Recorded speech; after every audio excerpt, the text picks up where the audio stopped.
Advertising requirements, obviously all your advertising has to comply with every single piece of legislation out there. That's all this says. It's not any different than anything that exists in our Realtor Code, etc. And there's a lot of crossover. Advertising listings of other members. Right now, if you're going to advertise a listing of another brokerage, you need the permission of the listing brokerage and by extension their seller to advertise that property.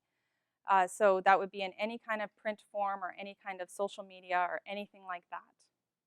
Okay, that hasn't really, RECA, those are the rules that are under RECA as well. You're not supposed to be advertising unless you have permission to do so.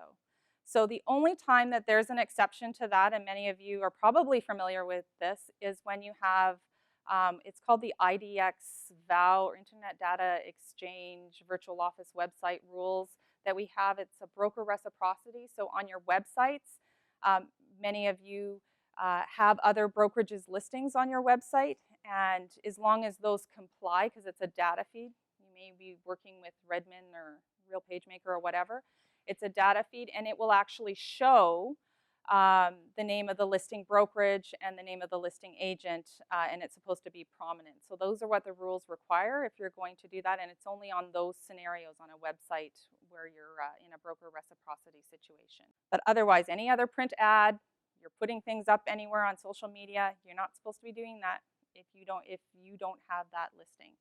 Within your own brokerage, it's okay. Advertising a sold listing. If you're going to advertise a sold listing, you need the permission of the current owner.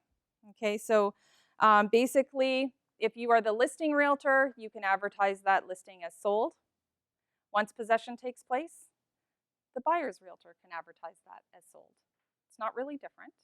It's kind of what we've had all along, and it's all common sense. This is the one that caused a little bit of issue at the board of directors. Advertising address and price of sold property.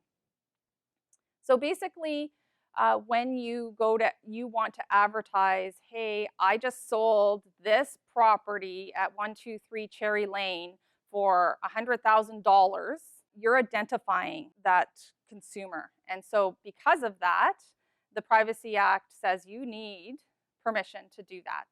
Okay, so if at any time you want to include an address and the sale price when you're advertising a sold, then you need permission of the owner to do that.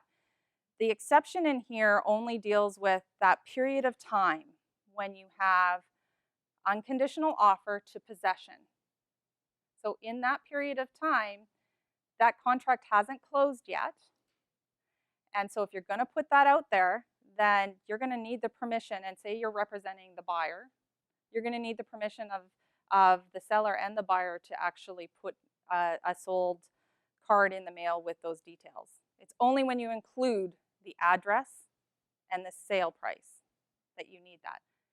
Sending out a card that says just sold is fine. It's when you identify the property and the price that you need to go further. Inaccurate or misleading advertising. So typically we didn't deal with that. We referred a lot of that to RECA. Otherwise we educated at the board level.